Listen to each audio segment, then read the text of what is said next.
There are some photos that aren't underexposed or have incorrect colors, but they still look a bit flat and lack depth.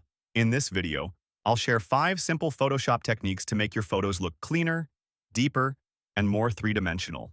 Tip 1. Levels plus blend if.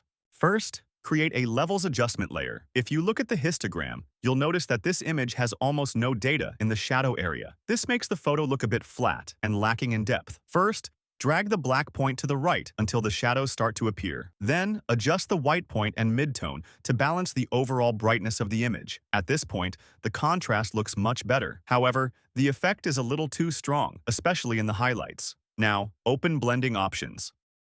Under underlying layer, hold Alt and split the white slider, then drag it to the left until the highlights look more natural. If needed, you can do the same with the black slider to keep the shadows from becoming too blocked up. Now let's compare the before and after. You can see that the image keeps its stronger contrast, but the transitions between highlights and shadows are much smoother, making the overall photo look cleaner, more natural, and full of depth.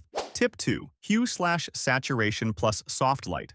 With this image, you can see that it's a little too bright, and the colors look somewhat washed out. First, create a hue/saturation adjustment layer. Then, change the blend mode to soft light. Soft light blends the adjustment with the original image, creating a more natural effect while adding a greater sense of depth. Now, I'll slightly reduce the lightness to bring down the overall brightness. Because we're using soft light, the result stays smoother and more natural than reducing lightness in normal mode. Next, to make the skin look healthier and more vibrant, I'll slightly increase the saturation in the red and yellow channels, since these are the two color ranges that have the biggest influence on skin tones. Now let's compare the before and after. With just a few simple adjustments, the image looks richer, the skin stands out more, while still maintaining a natural appearance.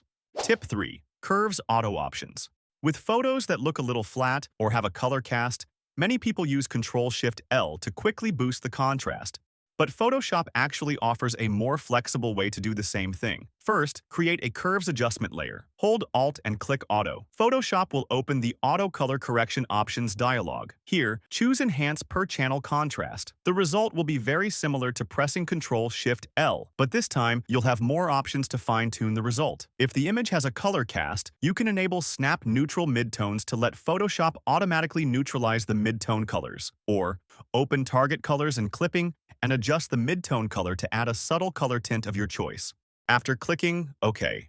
If Photoshop asks, save the new target colors as defaults, I usually choose no, so the changes apply only to the current image. Now let's compare the before and after. With just a few clicks, the image not only has better contrast, but you can also quickly correct unwanted color cast directly within curves. Tip 4. Curves white and black point. If you want more precise control over color, here's a very effective way to manually balance colors using curves.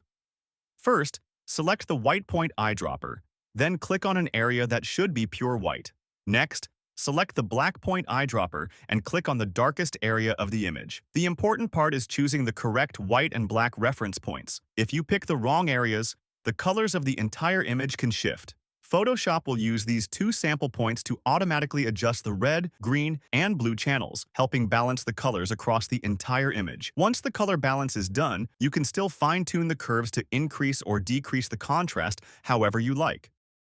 Now let's compare the before and after. With just 2 sample points, the image has better color balance, looks cleaner, and has more depth. Tip 5. Black and white plus soft light. Finally, here's a technique I often use for photos with a wide variety of colors. First, create a black and white adjustment layer. Then, change the blend mode to soft light. This blends the black and white layer with the original image, adding more contrast while preserving the colors underneath. Each slider controls the brightness of a different color range. This lets you brighten or darken specific colors without creating a mask. This is especially useful for images with many different color tones, since black and white already separates them into red, yellow, green, cyan, blue, and magenta, making it much faster and more intuitive to balance each area. Like, comment, and subscribe. It really helps the channel grow. Thanks so much for watching till the end.